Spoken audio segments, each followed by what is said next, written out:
ಕೂಗಾಡ್ಬೇಡಿ, ಕಾಪಾಡಿ ಪ್ಲೀಸ್. ಅಮ್ಮ ಅಮ್ಮ, ಯಾರಪ್ಪ ನೀನು? ಅಮ್ಮ, ಸೇವ್ ಮೀ ಪ್ಲೀಸ್ ಅಮ್ಮ, ಪ್ಲೀಸ್.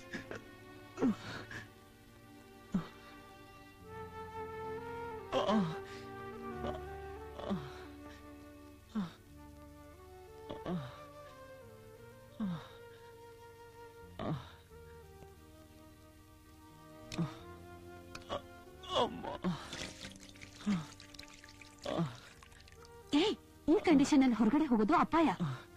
ನಾನಿಲ್ಲಿದ್ದಷ್ಟು ನಿಮ್ಗೆ ಅಪಾಯ.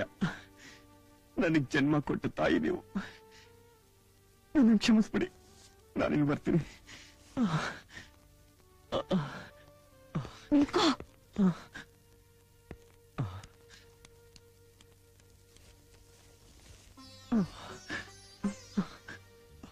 ಆಶೀರ್ವಾದ ಮಾಡಮ್ಮ.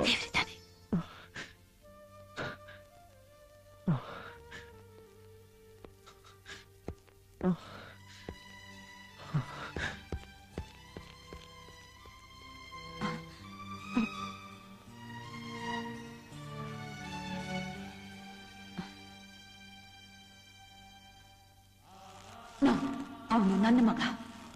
ನಿಮ್ ಕಣ್ಣು ಅವನ ಮೇಲೆ ಬೀಳೋದ್ ಬೇಡ. ನಿಮ್ಮ ನೆರಳು ಉಸಿರು ಯಾವತ್ತೂ ನನ್ನ ಮೇಲೆ, ನನ್ನ ಮಗು ಮೇಲೆ ಬೀಳಬಾರ್ದು. ನನ್ನ ದೇಹದಲ್ಲಿ ಉಸಿರಿರೋವರೆಗೂ ನೀವೇ ಅದರ ತಂದೆ ಅಂತ ನನ್ನ ಮಗು ಖಂಡಿತ ಹೇಳಲ್ಲ.